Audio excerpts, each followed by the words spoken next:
Assalamualaikum warahmatullahi wabarakatuh.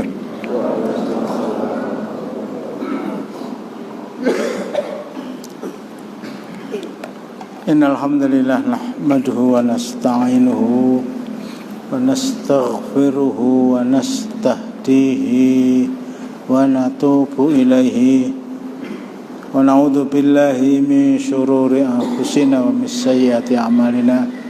May yahdihillahu fala mudilla lahu wa may yudlil fala hadiyalah. Wa asyhadu an la ilaha illallah wahdahu la syarikalah wa asyhadu anna Muhammadan abduhu wa rasuluh. Ya ayyuhalladzina amanu taqullaha haqqa tuqatih wa la tamutunna illa wa antum muslimun. Ya ayyuhan nasu taqu rabbakumul ladzi khalaqakum min nafsin wahidah wa khalaqa minha zawjaha wa batha minhuma rijalan katsiran wa nisaa'a wattaqullaha alladzi tasaaluna bihi wal arham innallaha kana 'alaikum raqiba. Ya ayyuhalladzina amanu taqullaha wa qulu qawlan sadida yuslih lakum a'malakum wa yaghfir lakum dhunubakum wa may yuti'illaha wa rasulahu faqad faza fawzan 'azima.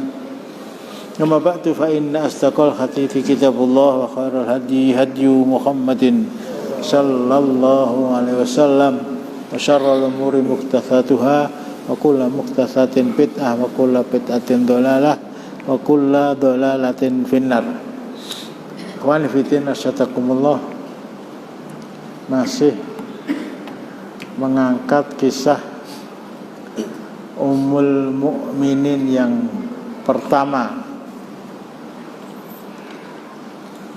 yang dinikahi oleh Rasulullah sallallahu alaihi wasallam ketika beliau Rasulullah sallallahu alaihi wasallam berusia 25 tahun dan Ummul Mukminin Khadijah binti Khuwailid berusia 40 tahun. Pernikahan berjalan selama 25 tahun dan selama itu Rasulullah tidak pernah nikah dengan wanita lain. Wanita yang paling mulia di sisi Allah. Kalau Rasulullah menerangkan dan disimpulkan oleh para ulama Ahlus Sunnah wal Jamaah, orang yang paling mulia di sisi Allah setelah para nabi dan para rasul adalah Abu Bakar, Umar, Utsman, Ali, Talha, Zubair, Sa'ad bin Abi Waqqas, Sa'id bin Zaid, Abu Ubaidah bin Jarrah, Abdurrahman bin Auf radhiyallahu anhum. Dilanjutkan dengan Ashabu Badar, mereka yang ikut Rasulullah maju ke medan perang Badar berjumlah 313 orang radhiyallahu anhum. Dilanjutkan dengan al-mubasysyaruna bil jannah, siwal asrah, orang yang mendapatkan kabar gembira bakal masuk jannah selain yang 10 yang tadi saya sebutkan. Dilanjutkan dengan al-mubayyi'una tahtas syajarah, orang yang berbaiat kepada Rasulullah di bawah pohon samurah ketika beliau mengumpulkan para sahabat yang jumlahnya 1.400 untuk berbaiat, bersumpah setia, siap untuk mati dalam rangka menuntut bela atas kematian, atas berita kematian Utsman bin Affan yang diutus beliau untuk menyampaikan berita kepada penduduk Makkah bahwa beliau datang ke Makkah bukan untuk ngeluruk perang tetapi untuk melaksanakan umroh. Ini laki-laki, jadi Saya sampaikan berkali-kali ini supaya betul-betul mantap di dalam benak kita. Setelah para nabi yang 25, yang nomor 26 adalah Abu Bakar As-Siddiq. Wong gumuk kupingnya abang apa ireng apa kuning apa. Ini fakta sejarah. Ini realita. Ini didukung oleh nilai-nilai syar'i yang intinya bahwa yang paling mulia dari sahabat para nabi itu bukan sahabatnya Nabi Nuh. Meskipun mereka harus terkatung-katung di atas perahu selama 5 bulan. 5 bulan.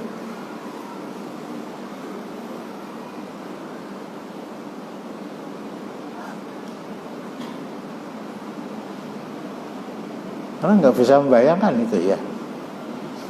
Oh, kalau armada ke-7 Amerika itu segala kebutuhan mereka tercukupi.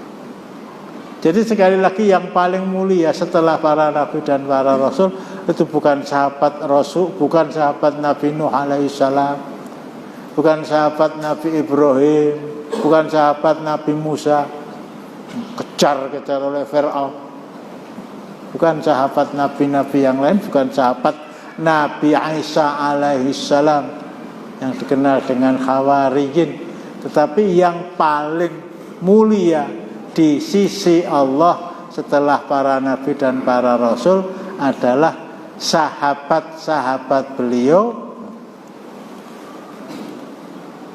yang berkali-kali saya ingatkan jumlah mereka sekitar 114 sampai 124 ribu orang dengan urutan tadi al-mubasysyaruna bil jannah, al-asrah al-mubasysyaruna bil jannah, ashabu badar al-mubasysyaruna bil jannah siwal asrah, orang yang mendapatkan kabar gembira di urutan ketiga. Selain yang 10 itu ada Bilal, ada Fatimah, ada yang lain-lain. Nah, kemudian orang-orang yang berbaiat kepada Rasulullah di bawah pohon samurah dalam ketegasan beliau dan meminta ketegasan para sahabat. Satu orang sahabat kita, orang sahabat kita. Jadi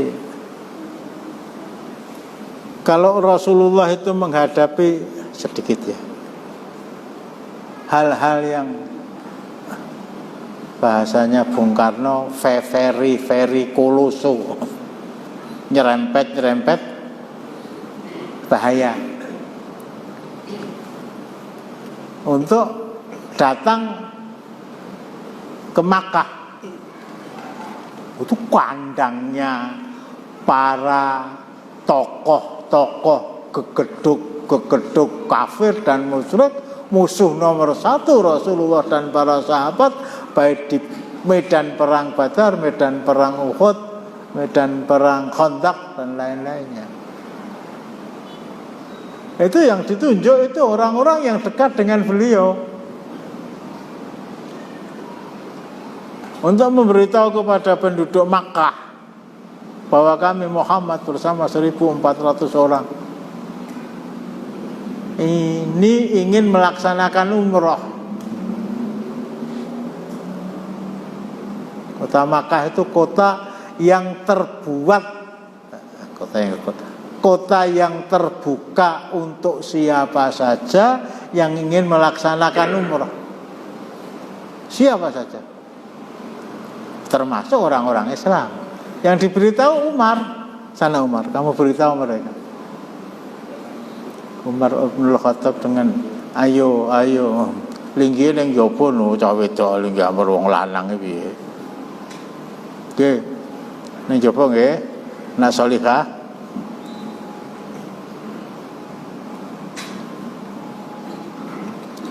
Bisa cilik nggih mboten napa-napa ta Ustaz. Nanti dulu.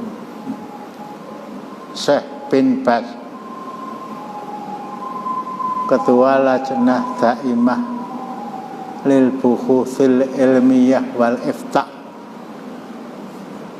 Ya kalau sekarang untuk ukuran Indonesia itu ketua Majelis Ulama Saudi. Di antara fatwa yang beliau sampaikan, dilarang seorang bapak memandikan jenazah anak perempuannya. Dilarang seorang bapak memandikan, ini bukan ya, jadi bukan fatwa seseorang, itu lajnah panitia tetap untuk memberikan fatwa dan mengupas masalah-masalah ilmiah. Seorang bapak dilarang memandikan jenazah anak perempuannya apabila dia sudah, waalaikumsalam warahmatullahi, menginjak usia 7 tahun.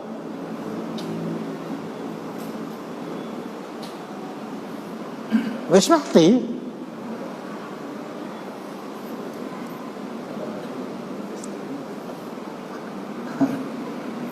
Sudah meninggal, enggak boleh mandikan.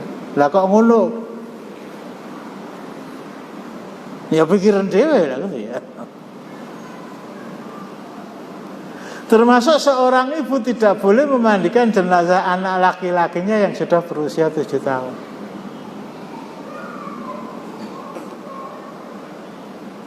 Ada suatu kejadian gitu ya, seorang ibu meninggal, anaknya yang sudah berusia sekitar 30 tahun lah, sudah berumah tangga. Ini kesempatan saya terakhir untuk birrul walidain. Besok nih model Solo itu nginep ke wong mati itu biasa ya. Nginep ke wong mati. Kemarin saya terangkan berbeda dengan orang Jawa Timur. Mati ini jam 6:30 kurang 6 menit lah gitu. Mati ini jam 20, jam 8 malam, bahkan jam 11 malam ya. Malam itu juga dimandikan, dikafankan, digalikan kubur dan dikuburkan. Seorang ibu tidak diperbolehkan memandikan jenazah anak kandungnya yang sudah berusia 7 tahun. Ini ya, kalau ini kita anggap sebagai sesuatu yang loh, kok aneh,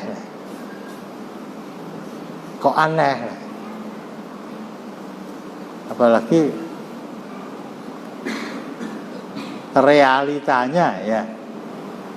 realitanya anak kelas 1 SD, kelas 2 SD dimandikan bapaknya, mati wae ra ento apa meneh urip. Ini ya terlalu akrabnya kita dengan kondisi kiri kanan yang sering-sering hampir bisa dipastikan tidak islami, sehingga kemudian dibenturkan dengan realita yang hitam di atas putih dan tidak pernah kita lihat dalam kenyataan.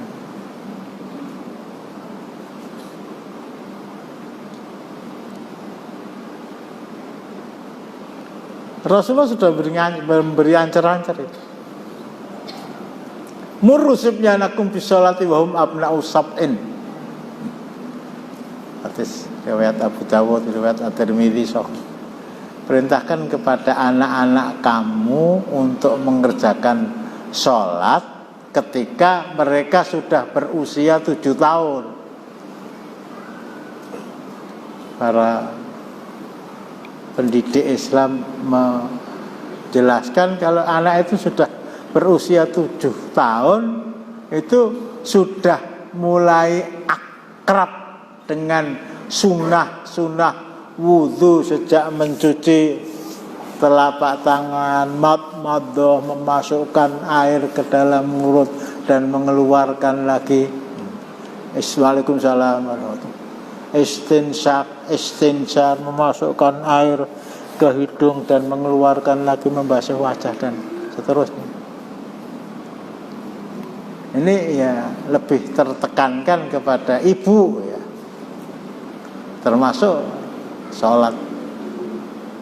Apa yang dia baca setelah takbiratul ihram, apa yang dibaca setelah Fatihah, apa yang dibaca ketika selesai baca Fatihah, apa yang dibaca setelah ruku', i'tidal, sujud dan seterusnya. Kelanjutannya wadribuhum baum abna'u asyr. Sediakan gitik. Sediakan gitik. Ketika mereka beler mengerjakan sholat. Hati-hati. Waalaikumsalam warahmatullahi. Pak guru nggo gitik nyang kelas. Burung nggo gitik wis sudah viral sejak dari Sabang sampai Merauke itu. Wis pangkatmu ra mundhak.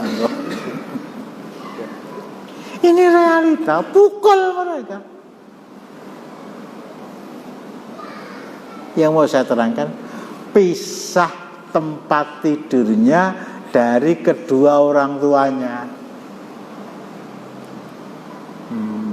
Silakan cari agama mana yang bisa menerangkan, atau bukan bisa ya, yang di dalamnya ada keterangan seperti itu. Kecuali Islam tentu saja. Dan saya harus bangga dengan agama saya. Pisah ranjang. Lha pripun anake gur siji? Rasulullah tidak berkata satu, tidak berkata dua, dipisah. Itu kaitannya dengan tidak diperbolehkan memandikan jenazah anak yang usianya sudah 7 tahun dan meninggal. Ya, saking janggalnya persoalan ini. Waalaikumsalam warahmatullahi wabarakatuh. Waalaikumsalam warahmatullahi wabarakatuh. Saya suatu ketika lewat di sebuah SD Islam yang nggak saya sebutkan itu.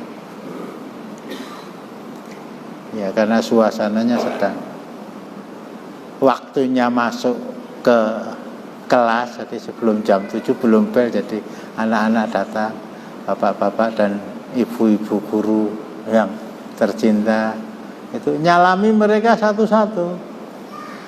Ya kalau mereka masih kelas 1 SD, ya mudah-mudahan masih 6 tahun. Itu wis ketok jelegre, iki kelas 5, iki kelas 6.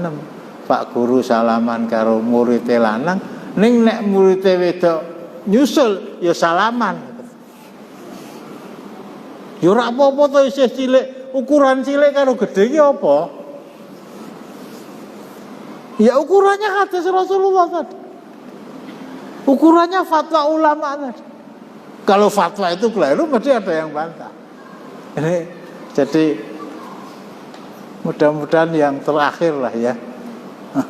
Waalaikumsalam, bukan yang terakhir datang, bukan, nanti masih ada yang datang lagi. Mudah-mudahan yang terakhir ada anak perempuan yang saya lihat usianya sudah di atas 7 tahun masuk ke Masjid Baitul Ma'mur, sementara mereka harus berada di tempat yang terpisah. Lah piye dadi guru olahraga wis aja dirembuk. Sistem pendidikan kita itu bukan sistem pendidikan Islam. Aja dirembuk.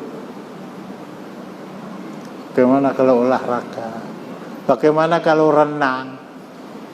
Pak guru kalau bu guru renang dhewe selesai ini. Ada yang ganjel.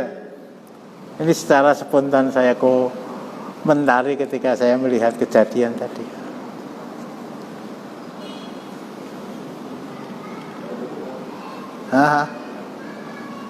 Siapa? Berarti ada suara kono kok. Ayo, linggih mburi senden ngomong dhewe, medeni lho ngomong dhewe iki. Tadi ada. Oh, ya salah dengar saya. Fadhal. Ustaz, kalau jenazah anak kita mungkin di atas 7 tahun wanita, bolehkah kita menurunkan dari liang lahat kontak dengan jenazah? Yang paling berhak menurunkan jenazah orang perempuan. Waalaikumsalam. Waalaikumsalam. Yang paling berhak menurunkan jenazah wanita ke dalam liang lahat itu mahram dia. Bisa bapaknya, bisa kakaknya, bisa adiknya, bisa suaminya. Ke sana. Nah, kecuali kalau nggak ada ya. Nggak ada. Jadi Islam tidak mengajarkan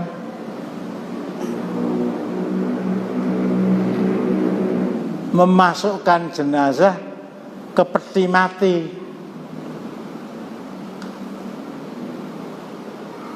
Itu ajaran orang barat. Apalagi diturunkan dengan 2 utas atau 3 utas tali besar dipegang di sebelah, kalau untuk ukuran Indonesia di sebelah timur 2 orang yang memegang, sebelah barat 2 orang yang memegang, kemudian diturunkan pelan-pelan. Artinya bertentangan dengan pertanyaan Abu Dzulqarnain ini. Tidak ada seorang pun yang masuk ke liang lahat. Tetapi seandainya ada yang membawa atau memasukkan ke liang lahat, tapi wujudnya itu juga peti mati, itu bukan merupakan bagian dari syariat Islam.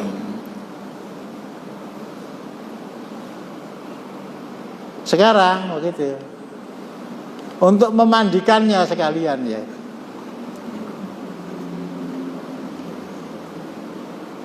Kata Rasulullah kepada Aisyah radhiyallahu anha, "In mitti qabli la aghsilannaki." In mitti qabli la aghsilannaki. Kalau nanti Aisyah kamu meninggal mendahului saya, wafat mendahului saya, sungguh saya akan memandikan jenazah kamu. Seorang suami diperbolehkan. Saya nanti akan cek, mudah-mudahan nggak keliru. Ali bin Abi Thalib termasuk orang yang memandikan jenazah Fatimah. Suami boleh memandikan jenazah istri boleh memandikan jenazah suami, tapi anak laki-laki tidak boleh memandikan jenazah ibunya.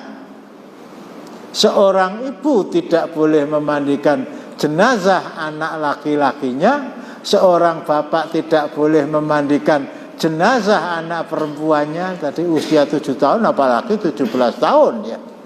Apalagi 27 tahun. Seorang anak perempuan tidak diperbolehkan memandikan jenazah bapaknya. Termasuk yang mengkafani, termasuk yang membawa dari rumah duka apa rumah bahagia itu. Masya Allah. Tidak ada hari yang membahagiakan seorang muslim. Mudah-mudahan saya dan antum semua, tidak ada hari yang lebih membahagiakan seorang muslim dibanding dengan hari ketika malaikat memisahkan nyawa dari jasadnya. Waalaikumsalam.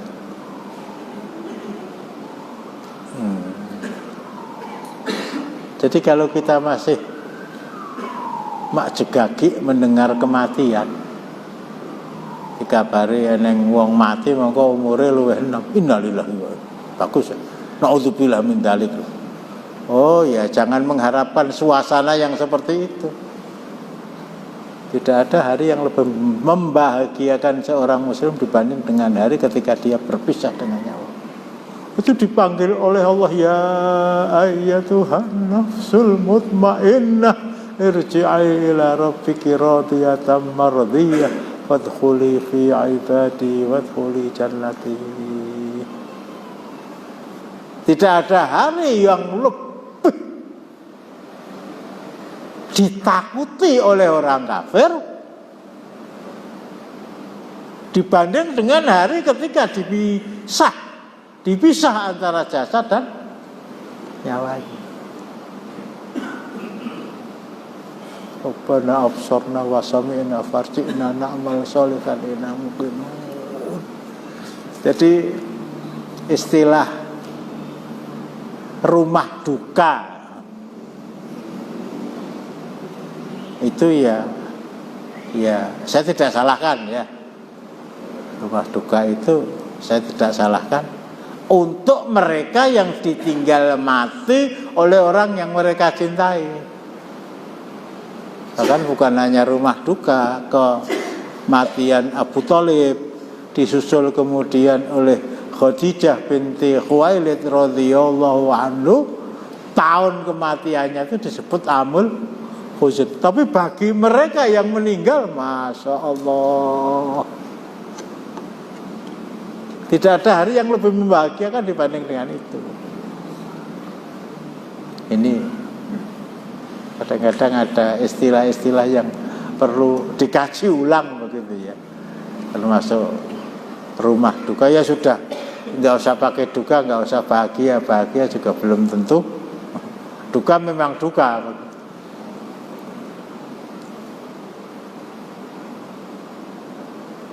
Jadi sekali lagi, yang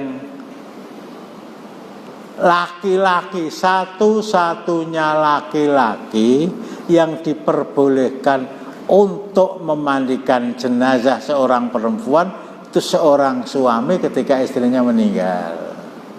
Tapi untuk memasukkan jenazah ke dalam lubang atau liang lahat, itu orang yang masih ada hubungan kekeluargaan. Satu-satunya wanita yang diperbolehkan memandikan jenazah seorang laki-laki itu seorang istri kepada suami. Tapi seorang istri tidak diperbolehkan memasukkan jenazah ke dalam liang lahat. Begitu. Yang lain mungkin ini orang jarak ya minggu ya. Monggo. Waalaikumsalam. Setelah kematian itu banyak sekali orang yang kameramen untuk mengirimkan doa bagaimana ini. Lewat pos udara apa? Alasannya mengirimkan doa yang dalilnya tidak ada. Bagaimana kita menyikapi? Kalau kita tidak boleh mengirimkan doa, berarti nggak boleh menyolatkan jenazahnya. Cuma bahasa mengirimkan itu mungkin perlu kita luruskan gitu. Mensolatkan jenazah orang mati itu mendoakan. Maghfir lahu warhamhu wa'afihi wa'fu anhu wa akrim nuzulahu wa wasi' madkhalahu wa aghsilhu bima'in wa thaltin wa baratin wa abdilu daran khairan min darihi wa ahlan khairan min ahli wa zawjan khairan min zawji, dan seterusnya. Itu mendoakan.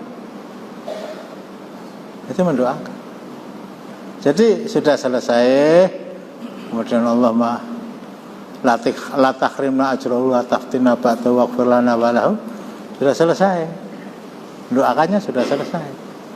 Sholat jenazah bisa berjamaah, sholat jenazah bisa sendiri-sendiri. Kalau pendapat yang lebih kuat, sholat ghaib itu hanya pendapat yang saya anggap lebih kuat. Kita pernah kaji itu hanya khusus untuk jenazah Raja Najasyi yang berita kewafatannya sampai kepada Rasulullah setelah berjalan sekian pekan bahkan sekian bulan dari Ethiopia ke Makkah. Kalau sudah disolatkan dong, ya 10 atau 100 atau 1000. Islam dengan segala kesempurnaannya itu diutak-atik oleh setan supaya kita merasa tidak puas dengan itu. Saya sebut di mana-mana ya. Jadi umpamanya prosesi pemberangkatan jenazah, apalagi di Solo, itu mesti ada pembawa acaranya. Acara pertama atur pangayu bagyo, sambutan dari keluarga yang berduka cita. Ya silakan, itu masalah muamalah. Acara yang kedua ucapan bela sungkawa dari Pak RT, Pak RW ini meri, dari Pak RW, Pak Lurah meri, dari Pak Lurah, dari bahkan teman sekantor, teman seprofesi, teman ya silahkan. Kemudian ada acara doa penutup.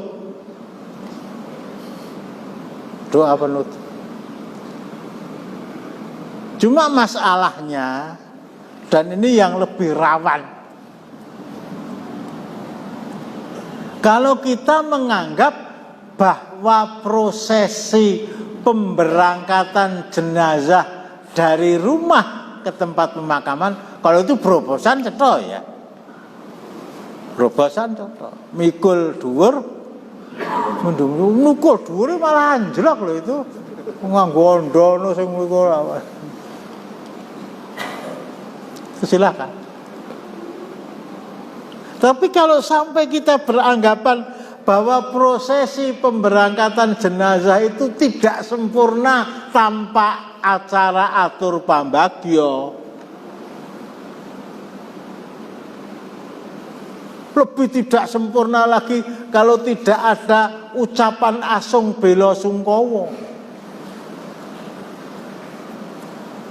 Ketidaksempurnaannya menjadi sempurna kalau tidak ada acara doa penutup.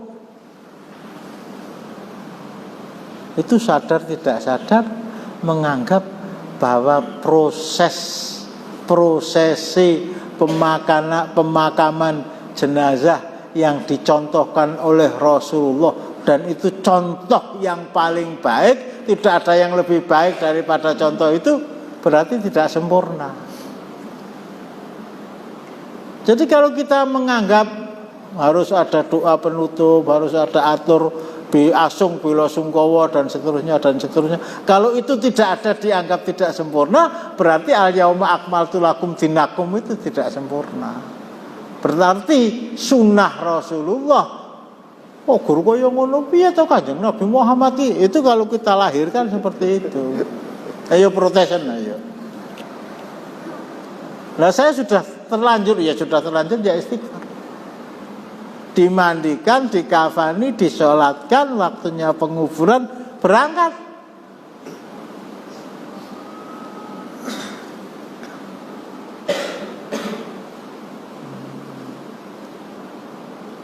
Ini pemakaman, ya termasuk pernikahan.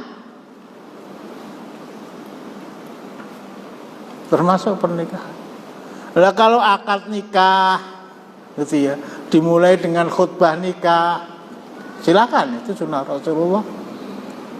Kemudian saya nikahkan anak saya pakai bahasa Indonesia, silahkan. Pakai bahasa Arab, angkah tuka wazawat tuka binti, pakai bahasa Arab silahkan. Pakai bahasa Jawa, tak jodoh ke anakku le marang kowe kanthi mas kawin, nah silahkan. Habis itu ada doa, itu sunnah Rasulullah.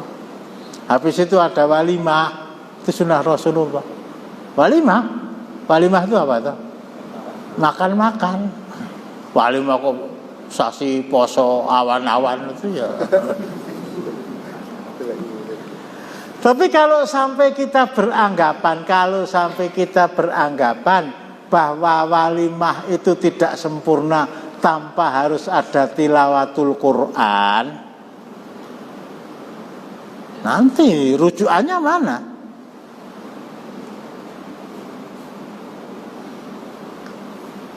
Walimah itu tidak sempurna kalau tidak ada tausiyah, sabdo tomo. Padahal di dalam pernikahan Rasulullah Sallallahu Alaihi Wasallam dengan istri-istri beliau, saya baca bukan hanya 11, 15 kali Rasulullah menikahi wanita. 15 kali. 4 kali paling tidak menikahkan putri-putri beliau, ada Zainab, ada Ruqayyah, ada Ummu Kulsum, ada Fatimah.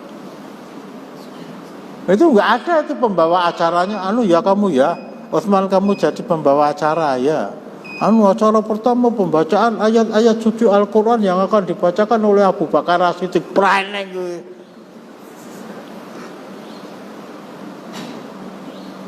Kalau khutbah nikah iya.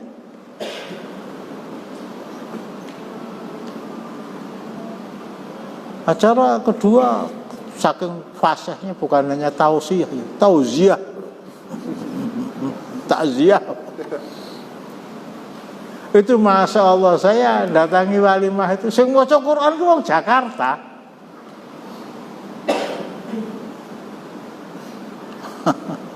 Yang memberi tausiah juga.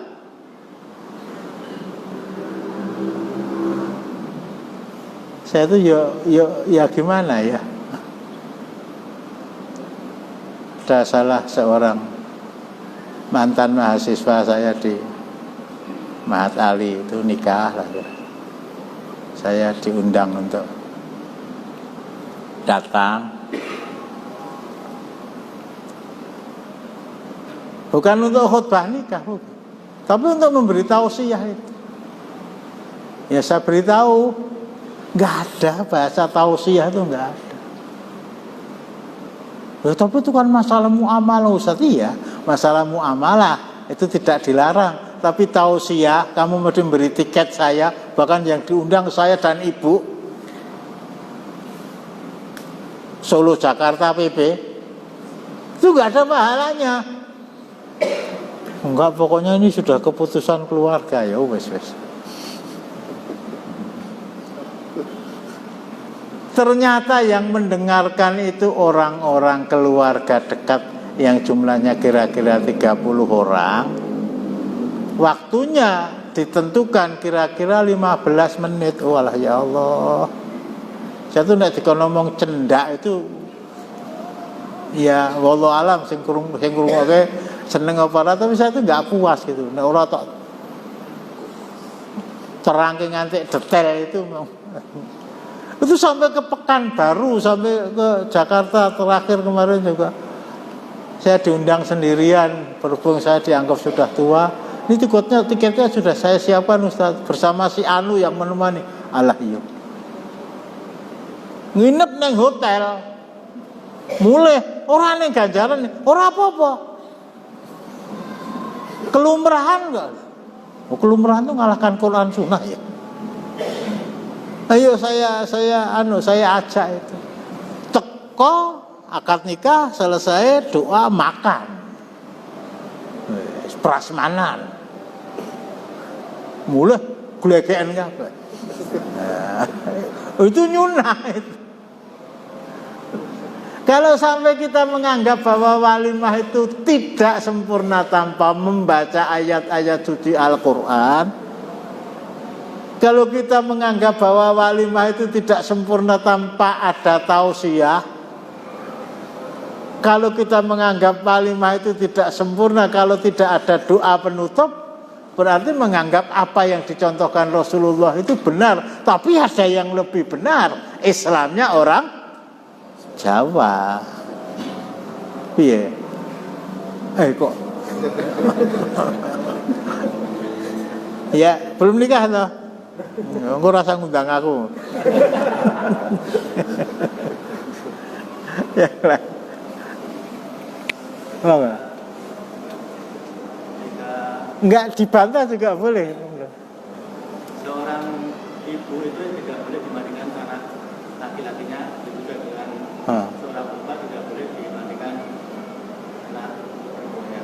Bagaimana ketika orang tua itu sudah masih hidup tapi sudah tidak bisa mandi?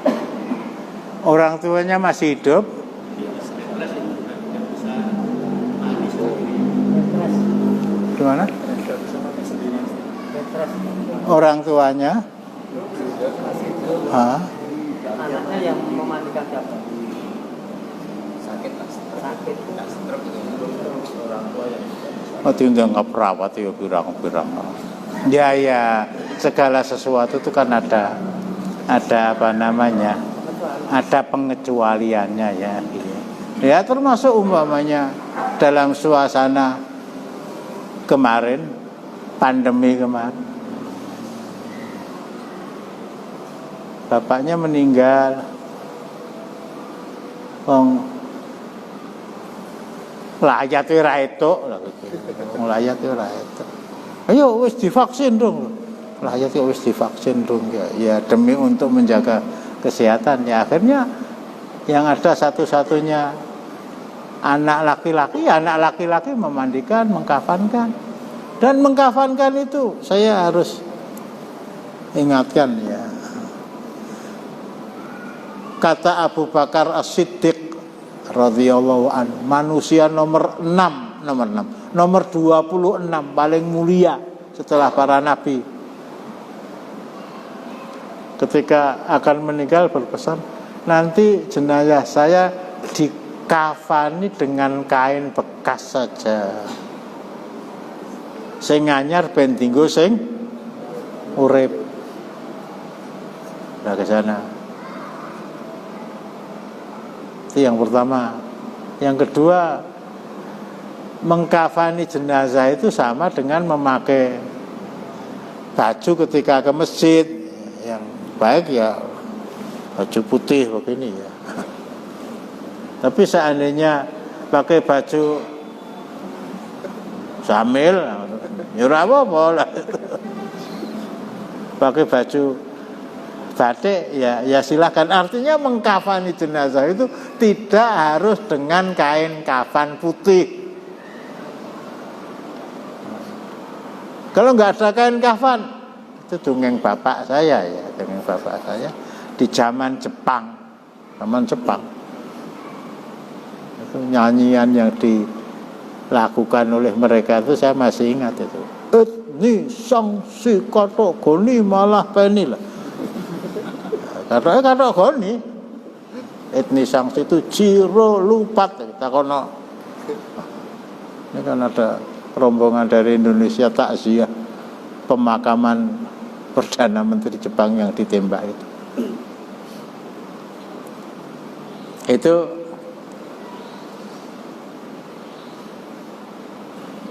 dinggo nutupi aurat saja.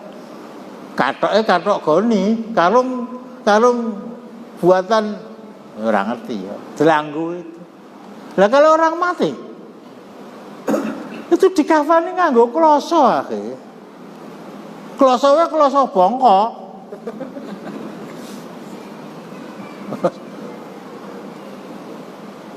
Begitu indah kesederhanaan yang diajarkan Islam kepada kita, Sehingga tidak harus pakai peti mati, tidak harus, masya Allah. Lah kalau suasananya seperti itu, bapak saya itu sampai dengan aku di sarung batik, wis lawas. Nek anggerane wong dadi manten mesti nyilih sarungku. Ini suasana zaman Jepang terjadi seperti itu. Nah, gitu ya. Nah, persoalan yang lain, jenazah itu harus dimandikan. Tapi di daerah-daerah sulit air, di Gunung Kidul, itu konon hari-hari ini, bahkan tahun lalu sampai Pak Warso nggawa rombongan menyumbang air itu, Pak Warso ya. Lah untuk mandi saja kangelan, cukup untuk makan dan minum, kemudian ada orang meninggal. Lah terus gimana? Jenazahnya dimandikan, lah golek banyu ngendi? Kalau ada ya terlalu mahal, ditayamumi. Ya seperti tayamumnya orang wudu itu. Famsahu biwujuhikum wa aidikum minhu, aja sekali dengan sekali. Pun cukup. Ora protes ora anane urip meneh. Begitu. Batasan boleh dan tidaknya mensolatkan. Boleh dan Batasan ketika boleh dan tidaknya mensolatkan jenazah. Iya. Surat At-Taubah ayat 84, wala tusolli ala ahadin minhum mata abada wala taqum ala qabrihi innahum kafaru billahi wa rasulihi wa matu wa hum fasiqun. 84. Wala tusolli ala ahadin minhum mata abada wala taqum ala qabrihi innahum kafaru billahi wa rasulihi wa matu wa hum fasiqun. Tolong dibaca artinya Abu Dzulqarnain. Dan janganlah kamu sekali-kali menyembahyangkan atau menyolatkan jenazah seorang yang mati di antara mereka, dan janganlah kamu berdiri mendoakan di kuburnya. Sesungguhnya mereka telah kafir kepada Allah dan Rasulnya, dan mereka mati dalam keadaan fasik. Ayat ini turun berkenaan dengan matinya orang yang sregep sholat, bahkan ikut maju berkali-kali bersama Rasulullah ke medan jihad. Namanya Abdullah bin Ubay bin Salul. Munafik. Dalam rangka menutupi kemunafikannya,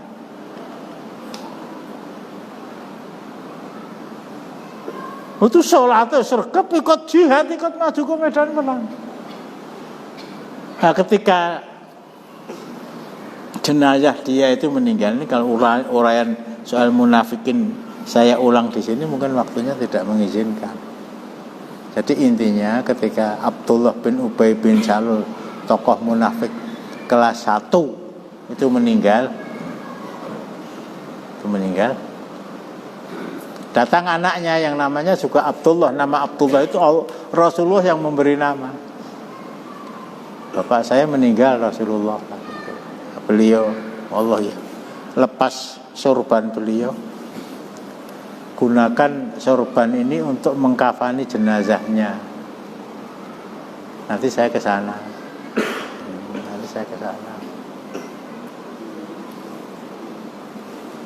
Udah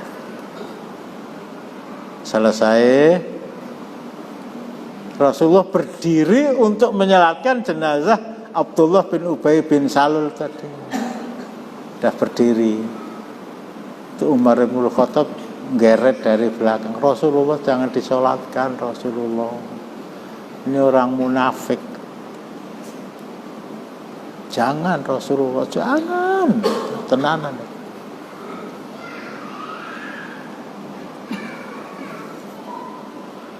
Allah saja tidak melarang saya, Umar.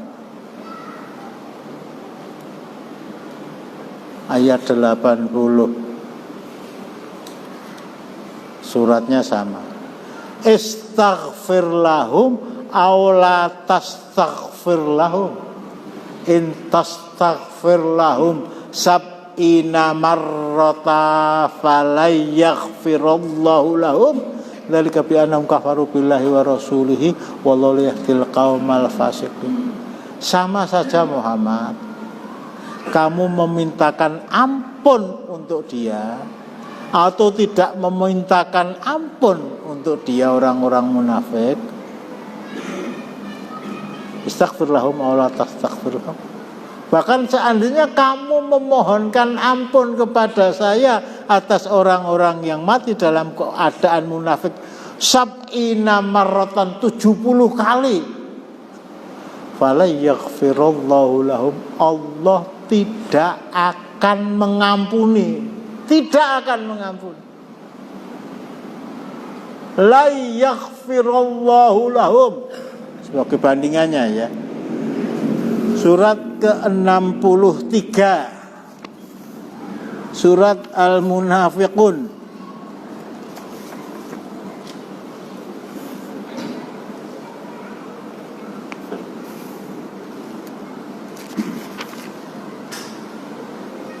ayatnya 6.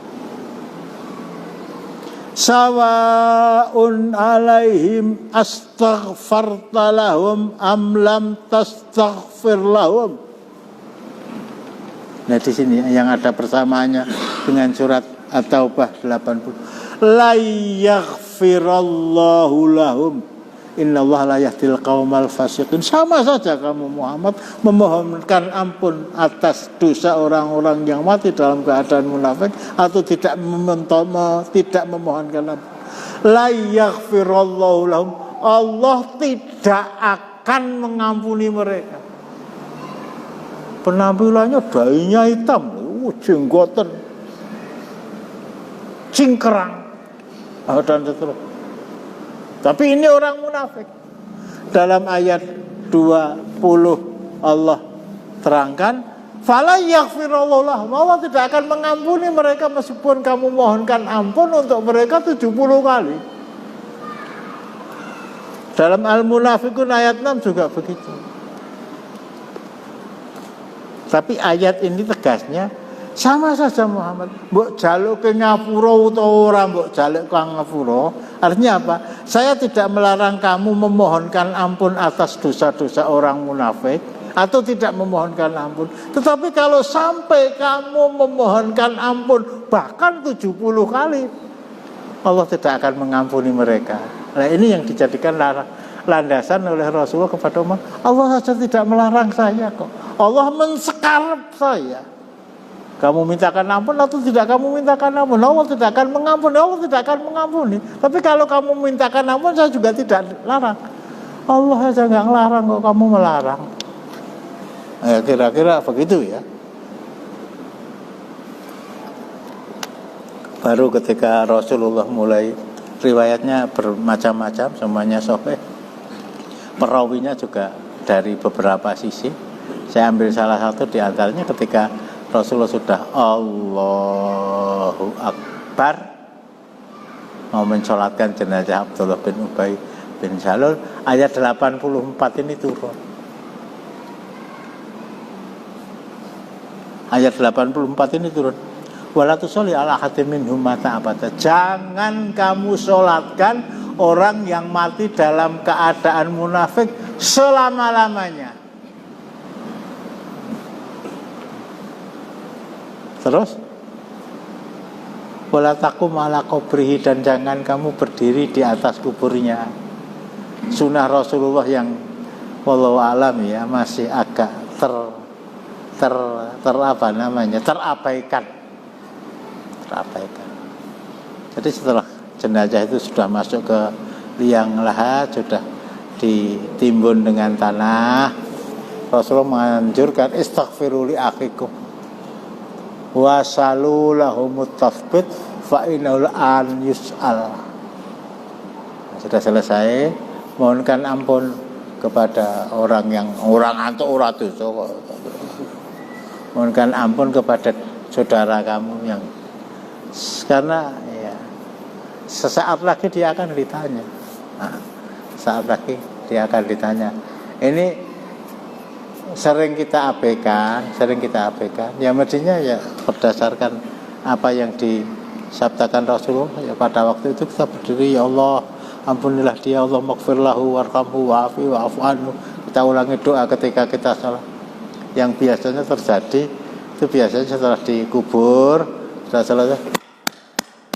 Wow, paklakep gitu. Sengudut, ya saya tetap putut lah gitu ya. Auzubillahi minasyaitonir rajim. Ya. Melaksanakan hadis Rasulullah, tetapi ya mestinya ya kita sendiri yang memohonkan ampun untuk saudara kita. Hati-hati, sebentar lagi akan ditanya. Nah, apa batasannya? Kalau orang kafir jelas. Dasarnya surat At-Taubah ayat pinten Pak Subati? 113. Maka nalin Nabi waladina amanu ayyastaghfiru lil musyrikina walau kan uli kurba min ba'di ma tabayyana lahum annahum ashabun nar. Tidak pada tempatnya bagi seorang nabi untuk memohonkan ampun atas dosa orang yang mati dalam keadaan kafir setelah jelas bahwa mereka adalah penghuni neraka.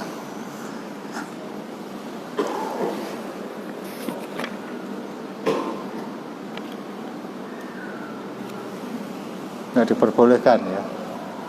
Jadi kalau kita layat ke rumah orang, ya orangnya tadi meninggal dalam keadaan kafir, tetangga dekat,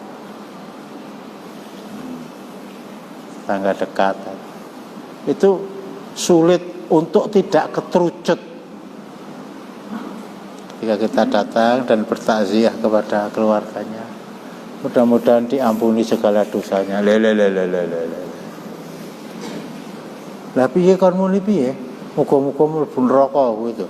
Wis ora yo mbok tungake ya mesti mlebu neraka. Tapi suatu doa yang sifatnya mustahil ora bakal ditampa karo Allah. Ini kadang-kadang kepada keluarga itu begitu. Mudah-mudahan diampuni oleh Allah lah kadang. Atau ya kita tidak mendoakan, tetapi ketika tadi ya upacara prosesi pemakaman menurut adat istiadat Jawa Islam plus. Nah itu ada doa itu orang jarak itu kadang-kadang itu udah dalah. Malah yang meninggal itu orang mungkin orang Katolik, mungkin orang Kristen yang doa ya pendeta atau pastor. Kita ya melu ngamini lah, itu yang sulit itu. Lha pun perkewo kancane ya muluk lah. Muluk perkewo aja layat.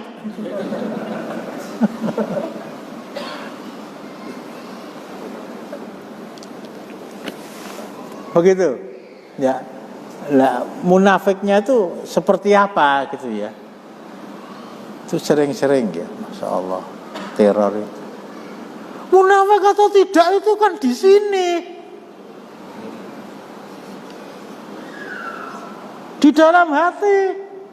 Jalil itu mahkumu bidzawahir. Kita mensikapi seseorang apakah dia munafik atau tidak itu dengan penampilan lahiriahnya. Kaji, jipaturi, paji melompat ke dunia, keri. Ora apa-apa nek jipat manri imane keri ya. Itu ke sana. Ya sudah pokoknya salat kita salatkan. Munafik atau tidak itu urusan hati kita, urusan hati dia.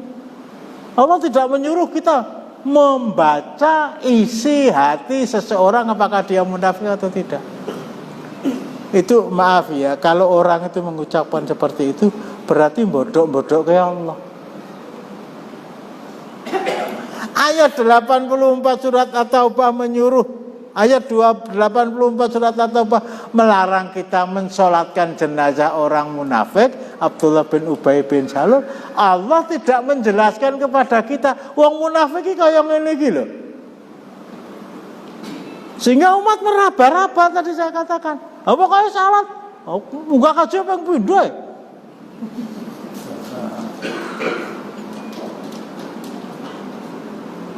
Kalau Allah memerintahkan kita melakukan sesuatu, mesti Allah berikan juklaknya bahasa orangnya.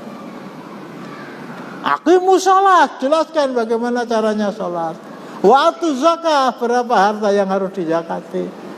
Wala tusalli ala ahadin minhum mata abada, jangan kamu sholatkan orang yang mati dalam keadaan munafik selama-lamanya.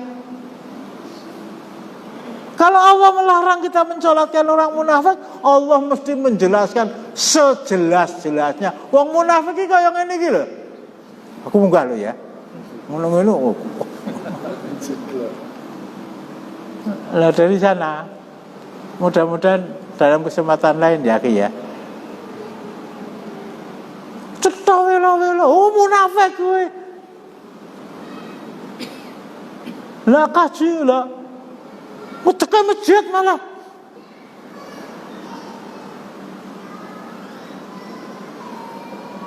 Allah jelaskan kepada kita sikap-sikap orang munafik, apalagi diperkuat dengan hadis Rasulullah yang pada dasarnya hadis Rasulullah itu memberitahukan kepada kita tentang orang munafik, tapi munafiknya munafik amali. Ayatul munafiki idza khatatha kadzdzaba wa idza wa'ata akhlafa wa idza tumina khana. Kalau ngomong dusta, kalau berjanji ingkar, kalau dipercaya doraka. Lho kabeh munafik kok. Nah, ini nanti ada munafik nifak amali yang dasarnya hadis Rasulullah tadi, ada nifak i'tiqadi, nifak karena i'tiqad. Sholat 5 waktu, tahajud, saben sasi umrah.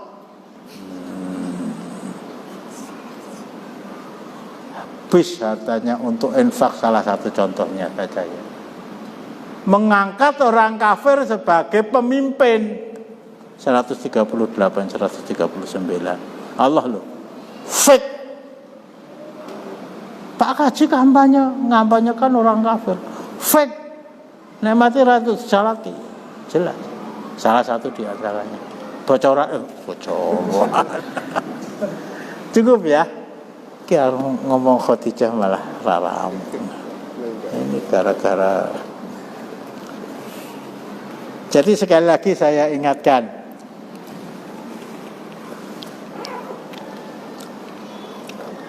mbok yo lugon cara Islam piye ta? Pesan kepada keluarga. So nek aku mati disuceni cetha. Dikafani disolatke rasa nganggo terbelok. Pemberangkatan jenazah saya nek proposan wis kabeh mudeng. Rasa nganggo asung Pambagyo Harjo dak sino terminal enggak usah.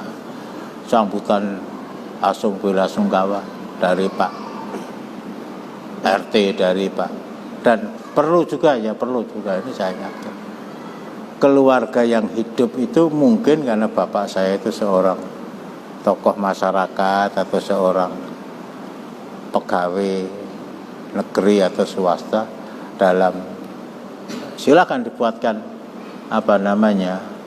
surat lelayu setelah meninggal dunia dengan tenang ya silakan saja. Tapi di bawah itu ada tambahan NB, tidak menerima karangan bunga. Bawahnya nomor 2, menerima karangan kertas pink yang ada gambarnya Bung Karno dan Bung Hatta. Nek Tegal ra apa-apa. Tapi yang jelas karangan bunga itu ya Allah mubadir sak mubadirnya mubadir ya itu. Ngirim karangan bunga sing mati mesti ora weruh wong wis mati. Sing kepaten ya ora weruh wong ning jero omah karangan bunganya di luar.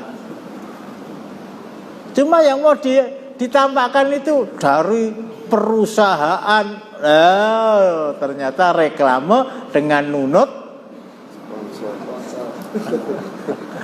wong mati tadi. Sudah nggak usah pakai sambutan dan macam-macam. Mau mensolatkan ya silahkan di rumah. Kalau waktunya sudah harus diberangkatkan, disolatkan di masjid. Nggak ada doa penutup, nggak ada.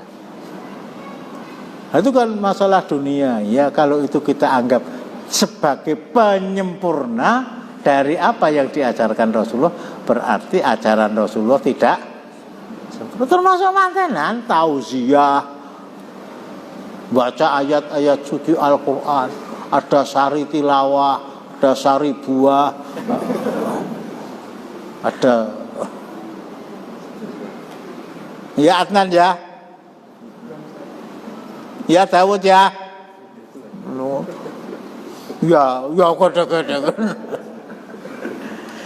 Yang akan kembali nguri-uri ajaran Rasulullah itu kalau bukan kita siapa?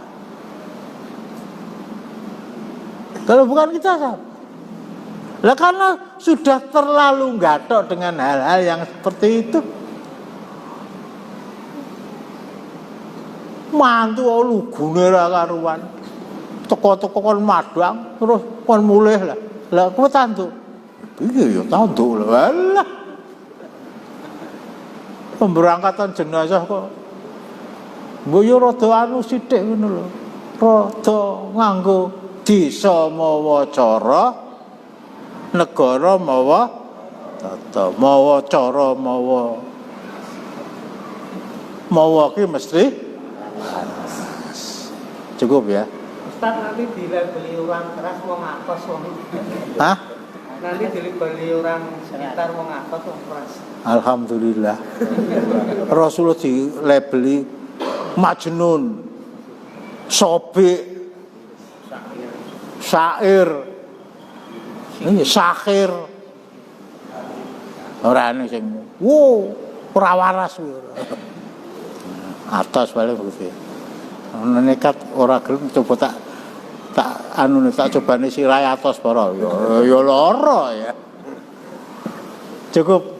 Kita akhiri dengan doa kafarah majelis subhanakallah. Alhamdulillahirabbil alamin. Assalamualaikum warahmatullahi wabarakatuh.